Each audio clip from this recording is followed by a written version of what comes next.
Happy Valentine's Day everyone. Sila nila love is in the air pero diri sa may ride-through sa McDonald's sa Forbes Hill. Love is in the drive-through.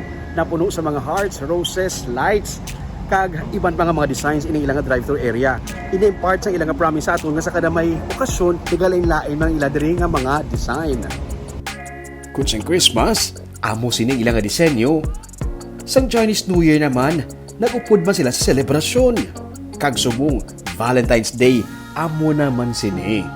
Ang Mega World nga amo nagdala sang sini nga McDonald's, may pasabog permi sa mga taga Bacolod. Ano ay hanang ila nga i-surprise naman sa aton sa Upper East. Nakahibalo ka mo bala nga may isa pagin sila ka McDonald's nga buksan sa sini nga site?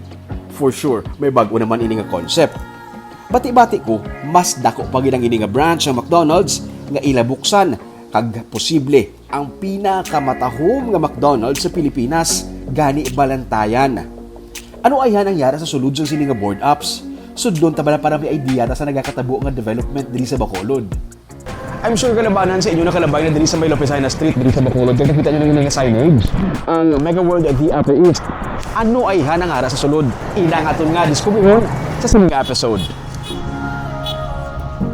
Pag sulod mo pa lang, hindi lang duha o kunapat ha, kundi 8 ka lanes ang dalan ang magasugata sa imo diri. 4 ka lane sa isa ka side kag another 4 sa pihak. Ini ginatawag nila nga Upper East Avenue. Halin sa Lopezina Street, maga-connect ini sa Circumferential Road. Imagine na bala kung ano kadako nga bulig ang ini nga dalan para mapahagan-hagan ang traffic sa Burgos Street. I'm sure ma-agree ka mo nga nagalala ang traffic sa east side sa Bacolod. Kag kung mabukas na sa public ang ini nga dalan, mabuhina na ang problema ta sa traffic sa east. Kag guess what? Soon, ibuksan na sa public ang ini nga dalan. Ari pagid. Sakit sa mata ang mga kable sa kuryente kag telepono nga do spaghetti nga nagabitay no, di bala? Diri sa Upper East, tanan nga kable nabutang underground. Naabtan pa namon ang ini nga mga nagatrabaho nga nagapasulod sa mga kable sa idalom para wala sang sabad kag hindi delikado kung may bagyo. Ini man ang ginhimo sa Mega World sa iba nila nga townships sa McKinley Hill kag Uptown Bonifacio sa Taguig City.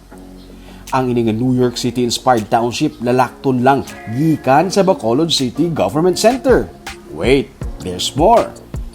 Ining sa likod ko, ini ginatawag nila nga One Regis nga tower, nga condominium. Do halfway done siya, ganyan may color na siya, nga ituran, ang may color na siya. Tapos sa tupad niya naman, ang One Manhattan. Isa pagid na ka-condo, pagid ka side. Kag sa likod siya isang One Regis, may 2 Regis pagid. So meaning, may ginakonstruct ka 3 tanan ka mga condominium buildings sa sulod sa compound sa karon. Daw sa saan ulang man to nila gin-announce nga papatukod sa One Regis. Subong, amo na ini ang itsura niya.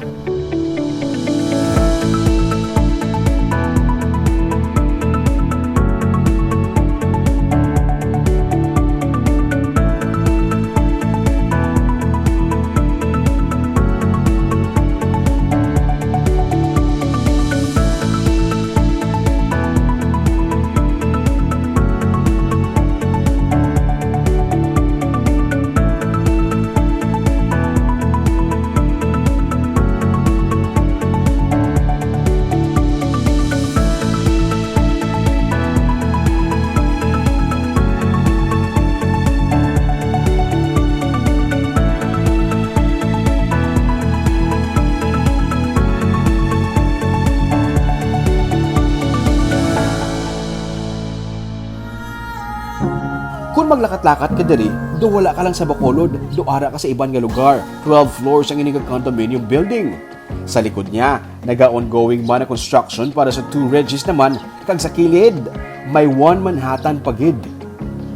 Ari pagid, sa atubang lang sa 1 Regis, may ginatukod man nga pinakauna nga BPO office tower, kag sa kilid sini, may ipatukod pagid nga park.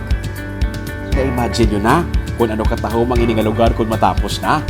Sino bala ang magpinsar no nga may amo na sa nadiri sa Bacolod soon?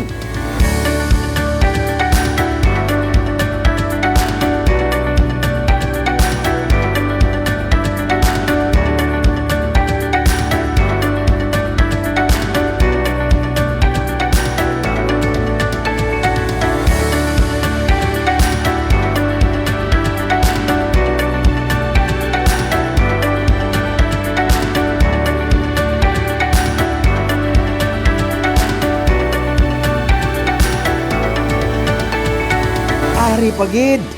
Nakahibalo ka mo bala nga may hotel pagid nga ipatukod sa sini nga site. Ang Mega World Hotels and Resorts ang pinakadako nga operator sang 100% Filipino-owned homegrown hotels. Pareho sang Savoy, Belmont kag Richmond Hotel. Kadamo sa nagakatabo sa sini nga site. Kadamo sang balantayan. Hindi ko ma-imagine kung ano na ang itsura sa Bacolod kung matapos na nitanan. Pero sigurado ko nga mangin proud gid ta nga may amo sini nga site sa aton nga syudad. Mahimuon man diri nga showroom pagid. Siyempre, hindi madula mga monuments kag statues para mangin isa naman ka go-to place ang tanan. Nakibot ko sa nakita ko ha, pwede na digali kakapikapi sa kilid sang Lopez East kag ang view mo, ang development nga nagakatabo sa Upper East. Kag soon, may patukod man nga simbahan kag Upper East Mall diri. Kung mahuman ang init lang mga proyekto sa Mega World diri sa Upper East, imagine na bala kung ano klase ng development ang pagkatalo niya sa probinsya. At syempre, dugang at trabaho para sa mga bakulod doon at mga negosyanon. Ang proyekto mga inapigad sa mga episodes sa Tripping Lumig, please go follow our Facebook page and YouTube channel Digicast Negros. Lulupod kita sa pagbangon. Ako si Romeo Subalo, ang ang Tripping Lumig!